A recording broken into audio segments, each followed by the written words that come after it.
Good morning, students. Today's class, first we will do some problems based on molality, mole fraction, etc. Okay.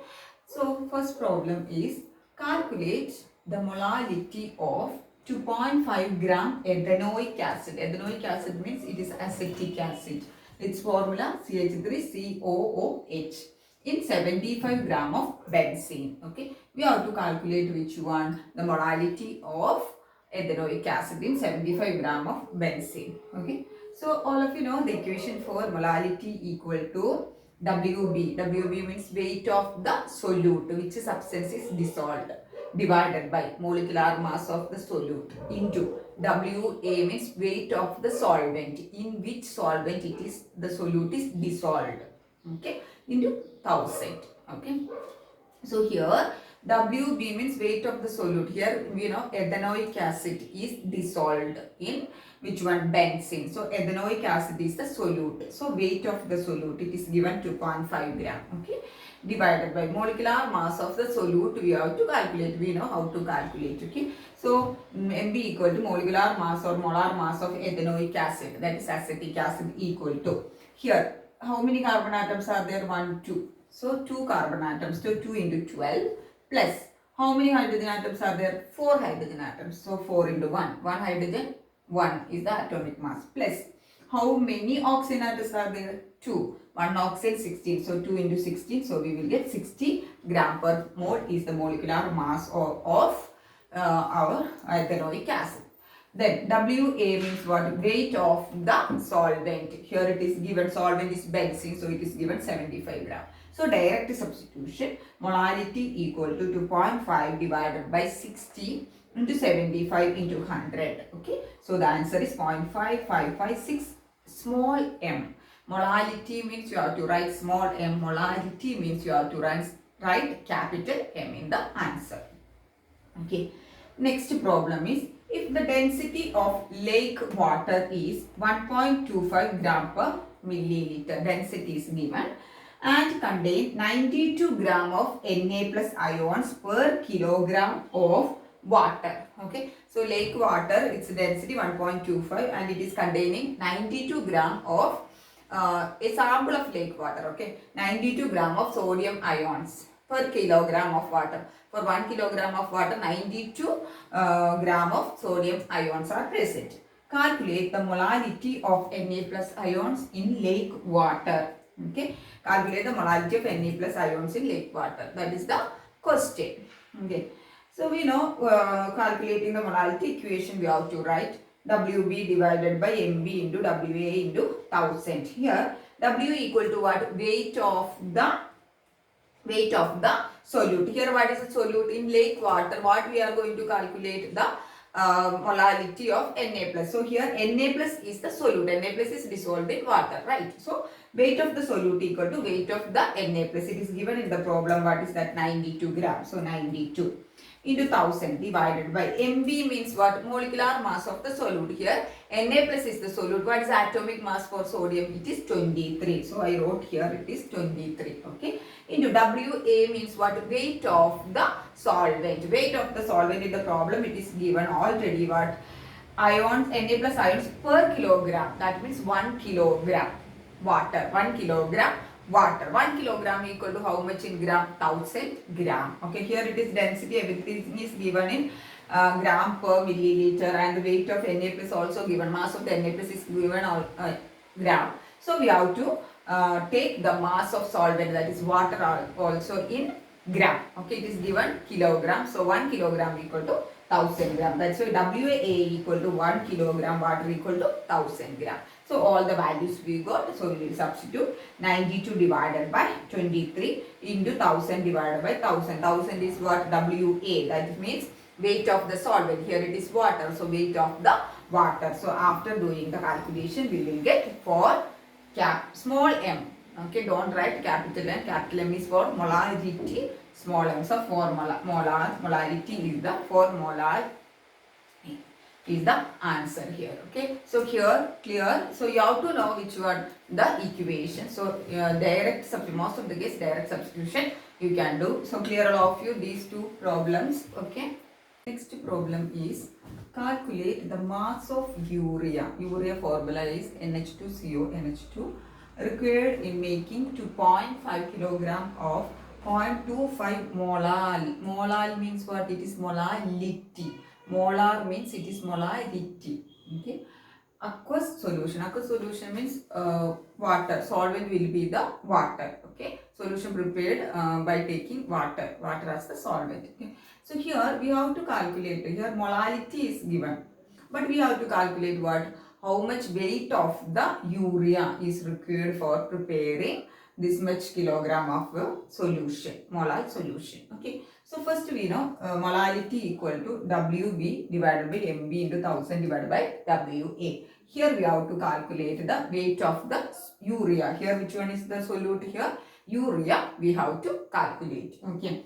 So here MB means what? Molecular mass of the solute. Here which one is the molecular mass? Urea is the solute. So NH2CO NH2 is the molecular formula. So we can calculate. Nitrogen how much is there? 2. So 2 into 14. 1 nitrogen is having atomic mass 14 plus hydrogen. How many hydrogen atoms are there? 4 hydrogen atoms are there. So 4 into 1 hydrogen 1 plus how many carbon atoms are there? 1 carbon atom. For 1 carbon 12. Okay. 12 plus how many oxygen atoms are there? 1 oxygen atom. So 1 into 60. So we will get 60 gram per mole is the molecular mass of urea.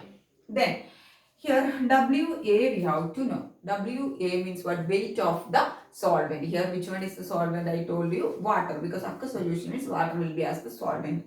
For that here they are given for preparing 2.5 kilogram of 0.25 molar aqueous solution. So they are given the mass or weight of the solution they are given, not solvent. So from that we have to calculate the weight of the solvent. Okay. So one equation is the mass of solute equal to mass of solute into molecular mass. Okay. Mass of solute equals to moles of solute into molecular mass.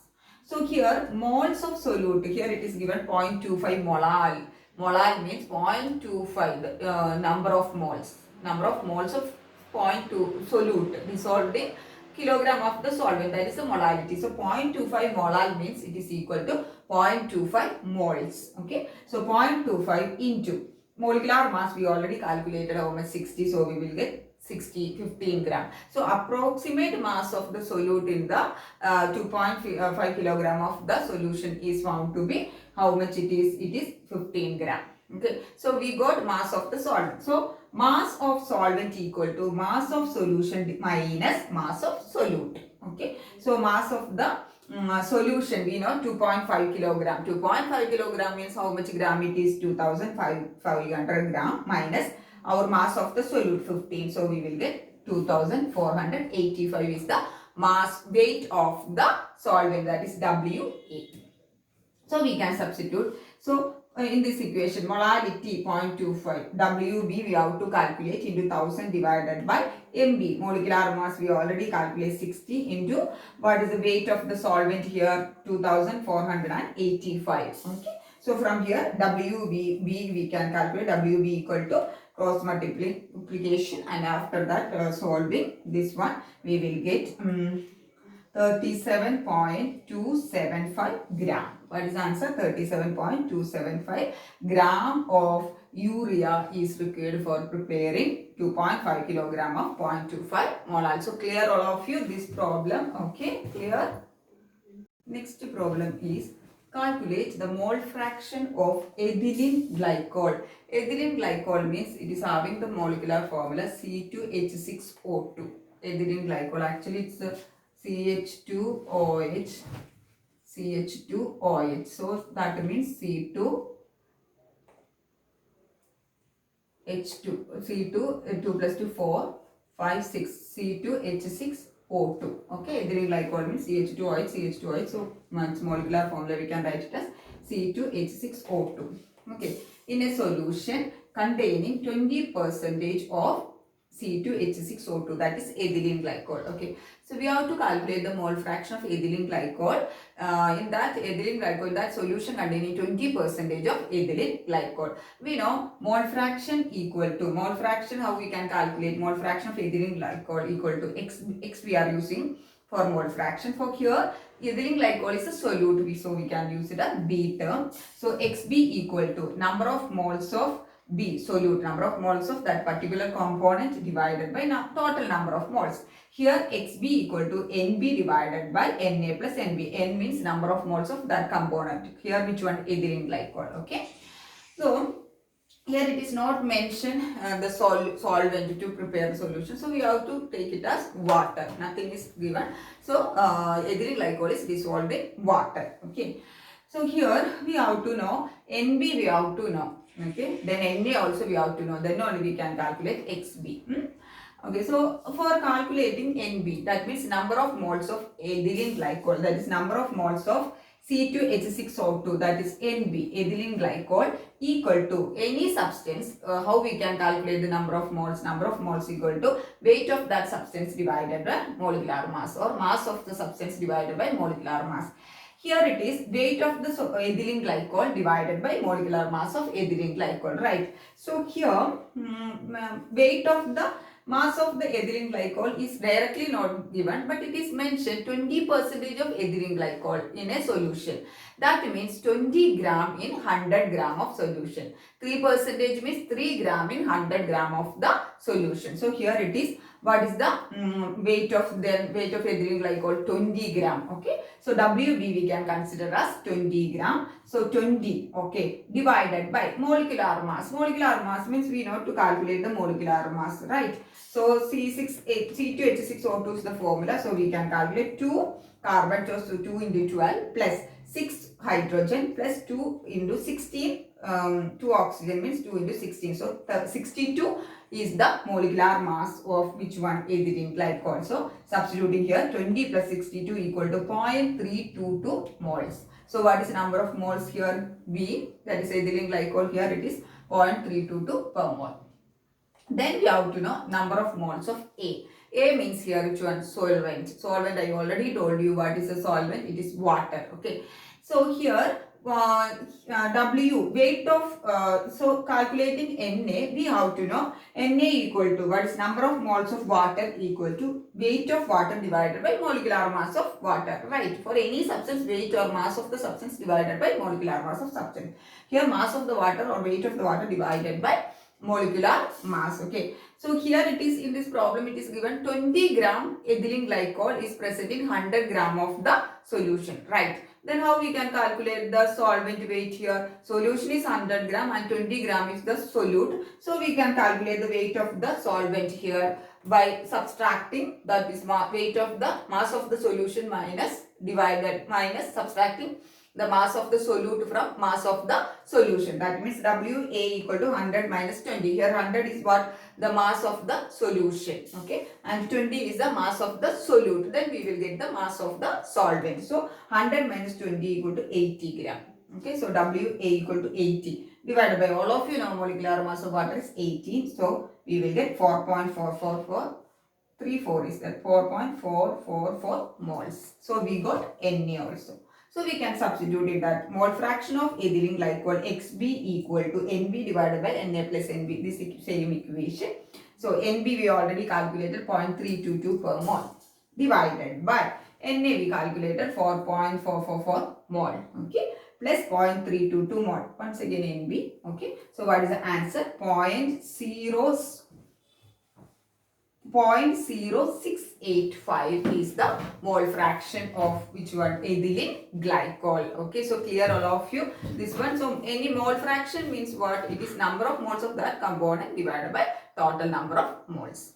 Next we are moving to solubility. Okay, the term solubility. We know when a solute is dissolved in a solvent. Solute means, for example, sugar is dissolved in water. What will happen is the solute particles from the solute phase, means it is a solid, right? Okay. Solute phase is moved to which phase? In solution phase. Okay. Solute particles is separated from the solute phase and move to the solution phase in the solvent. Okay, so that process is known as dissolution. So what is dissolution? A solute when dissolved in a solvent, solute phase will solute will be separated from the solute phase and it move to the solution phase. That process is known as what? Dissolution. Solute from solute phase to solution phase. Okay, that process is known as what? Dissolution. Okay, so when if you are checking polar compounds like sodium chloride, potassium nitrate, everything is polar. That means charge separation is there. Sodium chloride means Na plus and Cl minus, cation and anion is there. Okay, so generally polar solutes, okay, dissolve in polar solvents like water, ammonia, etc. And they are insoluble in non-polar solvents. Non-polar solvents means like benzene, either organic solvents are generally non-polar solvents. Okay, and if you are taking non-polar solute like anthracene, naphthalene, etc., that is organic non-polar solute. They like to dissolve in non-polar solvents like which one? Benzene, either, etc. Okay, so generally we can say like, dissolve, like. That means whoever is liking to like, dissolve, like. That means polar means polar solute dissolve in polar solvents, and non-polar solute means they dissolve in non-polar solvent. Okay, so for example, if you are taking carbon tetrachloride is a non-polar solute that like to dissolve in which one? Carbon tetrachloride is like to dissolve in benzene. Benzene is a non-polar solvent. Then ethanol is a polar, okay, it is slightly polar and it like to dissolve in polar water solvent as the solvent. Then if you are checking ionic compounds like sodium chloride, they are polar. Okay, so ionic compounds like sodium chloride is very they are highly soluble in water and ammonia, etc. Okay, water and ammonia are polar solvents. So generally we can say polar solute dissolve in polar solvents, like to dissolve in polar solvents, and non-polar solute like to dissolve in non-polar solvent. Okay, next we are separately moving to solubility of solid in a liquid. Okay, solubility of a solid in a liquid. Actually, the solubility of a solid, here solute is the solid. Okay, solute is in state, solid state. So generally, it is a reversible reaction. That means the forward reaction is dissolution, means dissolving. Okay, but the backward reaction is what? Crystallization. Okay, so generally the solubility of a solid in a solubility of a solid in a liquid is generally what is that? It is a reversible reaction. That means it containing first solute. We will, if suppose we are adding a solid solute in a solvent. Okay, so what will happen is first the solute will dissolve more. Okay, so that process is known as dissolution. That is a forward reaction. Solute is dissolving in solvent. So dissolution. Okay. After that, after sometimes what will happen? The concentration of the solute in the solution increases. Okay. So what will happen is the backward reaction will start. That means crystallization. That means the solute dissolved in the solution. Some solute particles start to undergo crystallization. That means they will form crystals. Okay. So generally the solubility of a solid in liquid is which one? It is a reversible reaction. That means the forward reaction dissolution, and after sometimes what will happen? The backward reaction crystallization starts. After some time they will reach equilibrium. That means at equilibrium. Equilibrium means rate of forward reaction will be equal to rate of backward reaction. Here the forward reaction is dissolution, and which one? The backward reaction is which one? The crystallization. So at equilibrium the rate of forward reaction will be equal to rate of backward reaction. Okay. Then a solution we cannot in which no more solute we can add, we can dissolve in a particular at a particular temperature is called saturated solution. If you are adding sugar to water, we know first it will dissolve fast, but later after sometimes what will happen? it will take long time to dissolve. Then after that what, it will not dissolve. Okay, so that state is known as saturated. The solution becomes saturated. Saturated solution means a solution in which no more solute can be dissolved at a particular temperature is known as what? Saturated solution. Okay, then the term solubility. What is solubility? Solubility means the amount of solute present in a given quantity of saturated solution is at a particular temperature is known as what? Solubility. Okay, we know saturated solution. Saturated solution means no more solute we can dissolve in that solution. That is known as saturated solution. So the amount of solute present in a given quantity of saturated solution is known as the solubility. Okay, then one more term is unsaturated solution. Unsaturated solution means a solution in which we can dissolve some more solute we can dissolve in a particular temperature is known as what? Unsaturated. Saturation means no more solute, but unsaturation means some more solute we can dissolve in a particular temperature is known as which one? The unsaturated solution. So saturated solution, then solubility, then unsaturated solution. Okay, next is the factors that affecting the solubility of the solid in a liquid. Okay, the factors that affecting the solubility of solid in a liquid. So generally the effect the solubility of a solid in a liquid depending upon the first is temperature. How temperature is depending on the solubility of a solid in a liquid. Okay, so that is the first one is effect of temperature. First is effect of temperature. So how temperature is affecting the solubility of a solid in a liquid. Okay, first is effect of temperature. According to Le Chatelier principle or Le Chatelier principle, we know exothermic reaction means what? Temperature is released. Endothermic means what? Temperature is absorbed.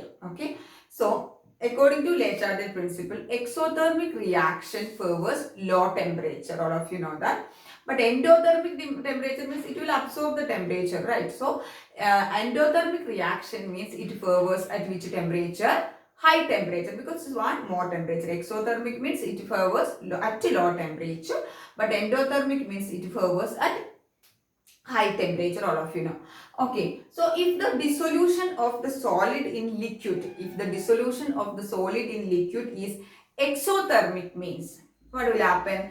It favors at low temperature, right? Okay, so if increase the temperature, what will happen? The solubility will be decreased.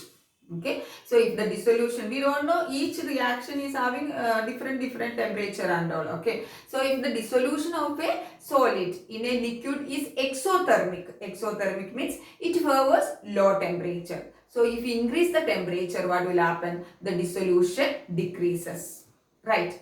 But if the dissolution of a solute in a liquid is endothermic reaction, it favors which temperature? High temperature, right? So if we increase the temperature, what will happen? The solubility or dissolution of the solute increases with increasing the temperature. So that is the effect of temperature. Okay, so if the effect of temperature means what we have to know? If the dissolution of a solid if the dissolution of a solid solute in a liquid is endothermic means it favors at high temperature. That means the dissolution or solubility increases with increasing the temperature. But if it is an exothermic reaction means what will happen? It favors at low temperature. That means the solubility or dissolution decreases with increasing the temperature. Okay. Next is second one is effect of pressure.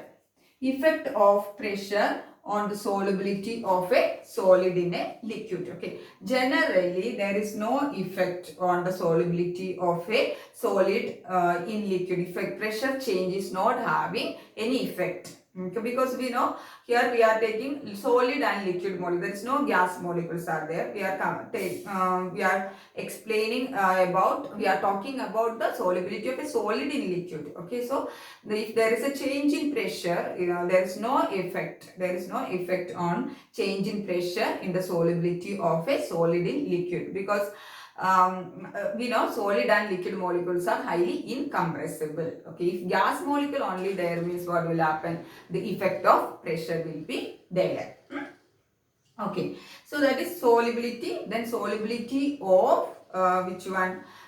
Solid in liquid. Next is solubility of, next is solubility of gas in liquid.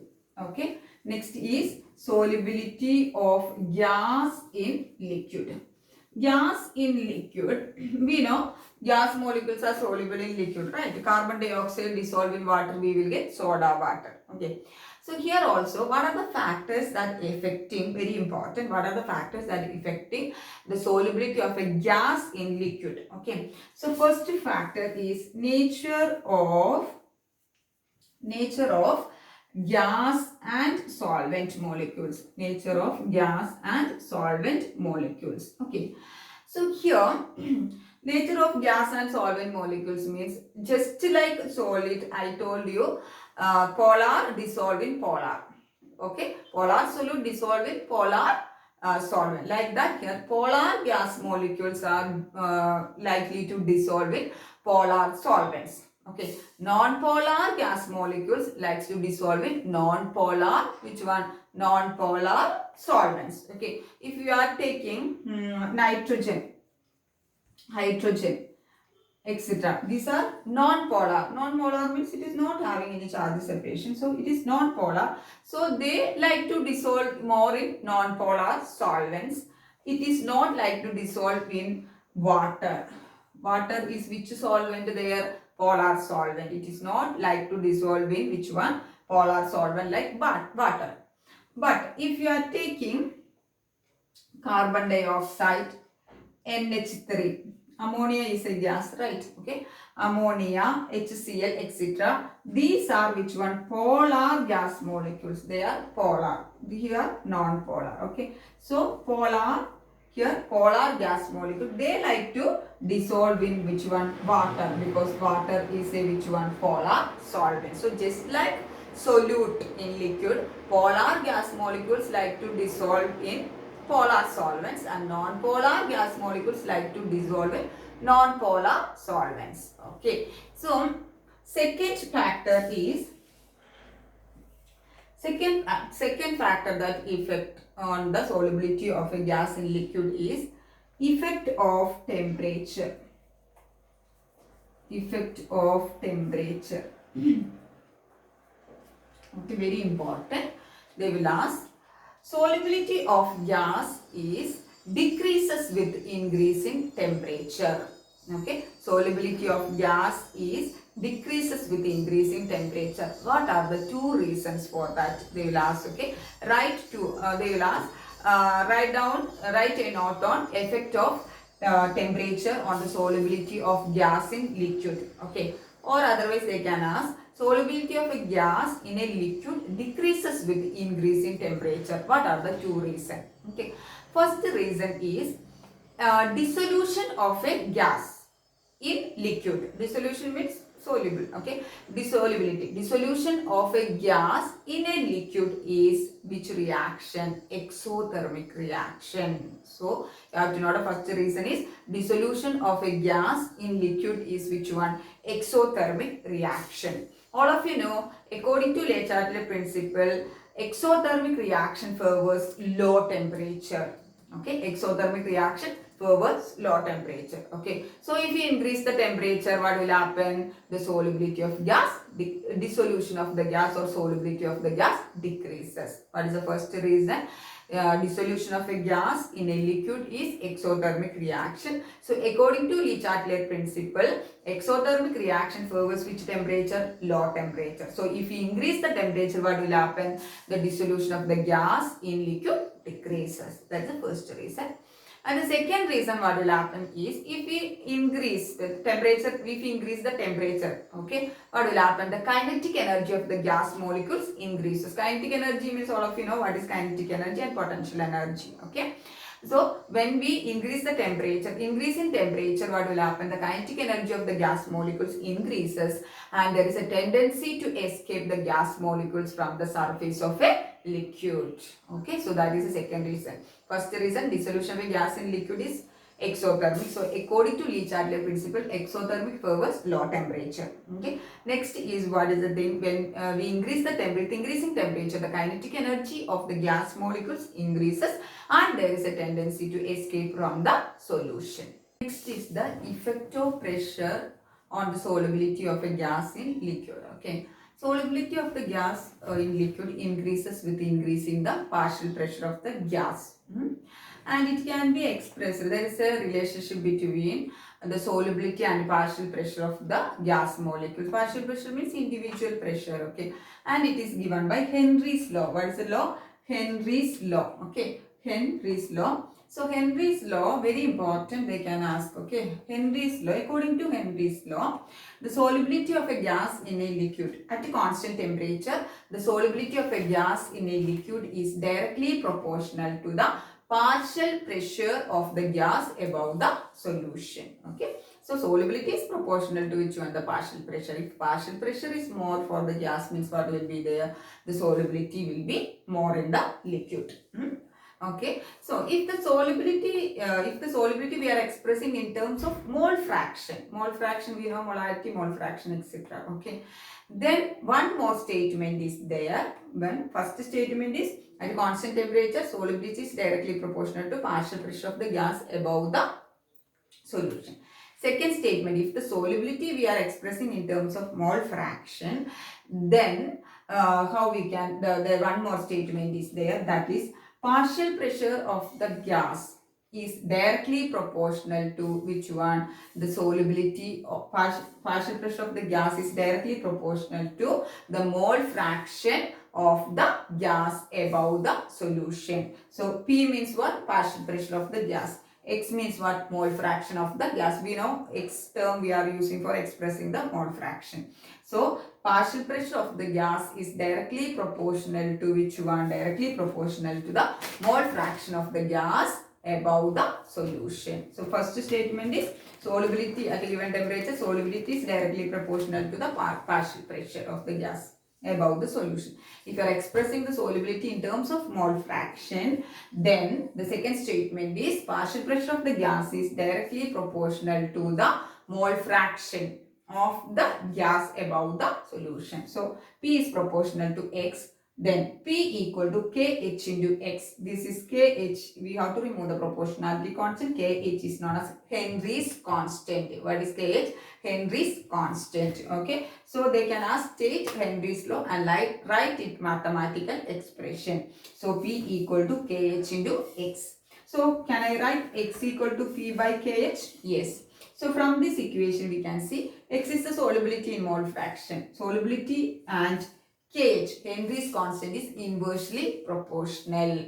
That means if higher KH value, lower will be the solubility of a gas in liquid. Higher the KH value, lower will be the solubility of the gas in a given liquid. Okay. So they will give, for example, oxygen is having the KH value 47 Kelvin bar. Okay. And carbon dioxide, it is 1.67 Kelvin bar. So which one will be the more soluble? Which one will be the more soluble in water? If you are taking, which one is having the higher KH value, that will be low soluble, right? So less soluble. So here we can see carbon dioxide is having 1.67 and oxygen is having 47. So carbon dioxide is more soluble in water than which one? Oxygen. This value is at 20 degrees Celsius at a constant temperature, no Henry's law. So this value, so carbon dioxide is more soluble than oxygen because carbon dioxide is having less KH value compared to oxygen. So they can give the KH value for some two gas molecules and they will ask which one is more soluble and why, and according to which law, and they can ask indirect way. Okay, so this is the two statements of which one the Henry's law, and that is the effect of pressure. Okay, then one more thing, kh value increases with what? Increase in temperature. That means solubility of gas decreases with increase in temperature. Okay, we know the solubility of the gas is exothermic reaction. Okay, so that is why the aquatic animals like to live in cold water, because the cold water, what is the temperature is less, all of you know that. Okay, so temperature is low means what will happen? I already told you, if less temperature means solubility of the gas will be more in that. Okay, so the aquatic animals like to live in cold water because the solubility, the oxygen content will be more in that. Okay, then some applications of Henry's law. Okay, so Henry's law mainly depending upon the partial pressure of gas. We know carbon, first one is, carbon dioxide gas is sealed. It is highly sealed. It is sealed in bottles at high pressure. Okay, then we can increase the solubility of carbon dioxide inside the liquid. Okay, so carbon dioxide gas is the solubility of the carbon dioxide gas is increased by keeping it in a bottles sealed under high pressure. Then solubility of carbon dioxide we can increase. Okay, because pressure is more inside now. Then second, sea divers who is going for sea diving and all, the cylinder is filled with air and it will be diluted with little helium to reduce the solubility of nitrogen. We know air means nitrogen will be there. Okay, so helium we have to add. Then what will happen is, diluted with the helium means little amount of the helium we have to add. That's why the amount of nitrogen will be less. So we can reduce the partial pressure of nitrogen. Okay, in the partial pressure of the nitrogen. So we can reduce the solubility of nitrogen in liquid. Okay, so what will happen is, when the sea divers are going under the sea and all, what will happen? We will take the cylinder. That cylinder means it will be filled with what? Air, and we have to dilute with helium to decrease the solubility, to decrease the partial pressure of nitrogen. That is why we can decrease the partial pressure, we can decrease the solubility of nitrogen in blood and all. Why it is means, otherwise what will happen is, if they are going down, what will happen is, more nitrogen pressure will be high under the sea. What will happen is, more nitrogen will be soluble in where? Blood. Okay, because blood is liquid, no? So if the pressure is increased, what?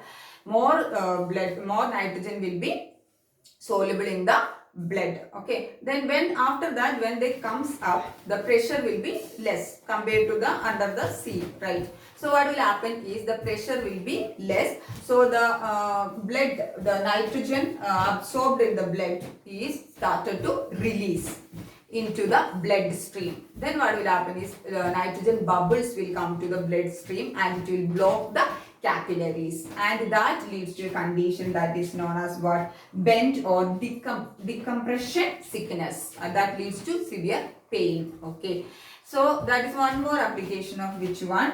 Henry's law. Okay, in sea divers, what is happening? The cylinder containing air is diluted with helium to reduce the partial pressure of nitrogen, and that means to decrease the solubility of nitrogen, to avoid which condition? Bend or decompression sickness. Bend means what will happen? When the sea divers are going under the sea water, nitrogen pressure is more there, so nitrogen will be more dissolved in blood. When they comes up, pressure will be less, so this nitrogen gas will be released to the blood as bubbles that will block the capillaries. That is known as bends or decompression sickness. Then last one is high altitude. Okay, if you are mountain climbers and all, if you are going there, what will happen there? Pressure is less, so the solubility of oxygen in the blood will be less. Less pressure means solubility of the oxygen will be less, so that leads to the anoxia. Anoxia means what? Less amount of oxygen in tissues, etc. So these are the main applications of Henry's law. So that's about today's topic. Thank you, girls.